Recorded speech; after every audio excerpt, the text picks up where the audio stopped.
Before approaching the child, I'm going to check to see if the scene is safe from any hazards or dangers that can affect the safety of me or the choking child. It appears to be safe. I'm going to check this. It appears that it's me, the choking child, and the mother. So the first thing I'm going to do is assign the mother with calling the local emergency number. Tell them the location. Tell them that your child may be choking and we need immediate medical assistance. Tell them I may have to provide abdominal thrust and back blows, and also tell them your phone number as well. Go. Okay. Now before I give the child, approach the child, I'm going to take body substance isolation precautions such as my mask and also these gloves which I would wear. Okay. Now I'm going to check the child's to see if he's actually choking, which I would have done simultaneously while telling the mother to call the local emergency number. Okay, are you choking? You think you can cough for me?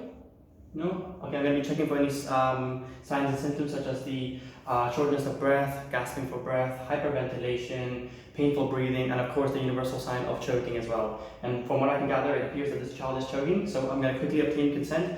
My name is Adam. I have proper first aid training. I'm going to be giving your son some back blows and also some abdominal thrusts. Can I get help, please? Okay. Now I've obtained consent. I'm going to be kneeling since he's a child and also placing him, leaning him over, hand over the chest to support him.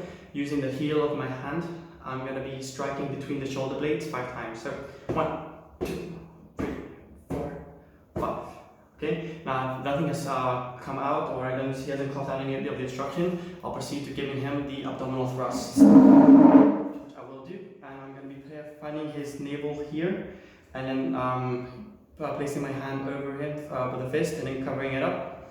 Okay, making sure that I have my balance, and I'm going to give you inward, upward thrust 5 times. So 1, 2, 3, 4, 5.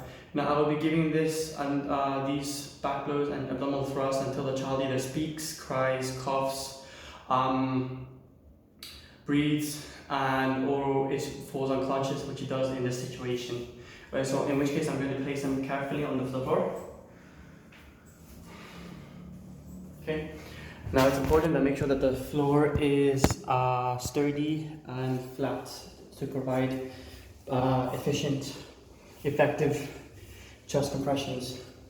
So I'm going to be placing my hand over the sternum and the hand on top of it, elbows locked, leaning forward, using my upper body weight to give the compressions 2 inches deep, 30 times, 100 at a rate of 100 times per minute. All right, so go. 1, 2, 3, 4, 5, 6, 7, 8, 9, 10, 11, 12, 13, 14, 15, 16, 17, 19, 20, 21, 22.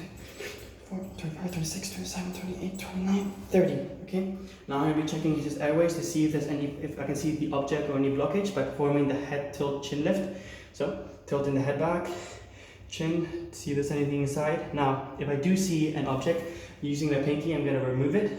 And now, what I'm going to try and definitely want to avoid is what's called a blind sweep, which is if I don't see the object, I would just stick my finger in it, because that can cause the further obstruction, make it worse by pushing the object down and making it more stuck. So I want to try and avoid that. So now I'll proceed to giving the 2 rescue breaths, tilting the head slightly past the neutral position, and then pinching the nose, opening the mouth, and creating a seal, preferably using a CPR breathing barrier if you have one. Giving the first rescue breath. You can see the rising. Again. Now, if the chest was rising, that means that the airway is clear and that he should be breathing, which he has in this situation. And I will also check his pulse as well to make sure everything is okay. And if he's breathing, I'm going to place him into the recovery position until the EMS arrives.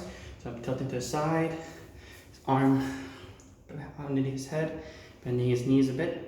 And I'm going to give him any extra necessary care if needed until the EMS arrives. Now, if I never found the initial object or anything, I would continue giving full CPR and chest compressions until either the EMS arrives or the child is revived.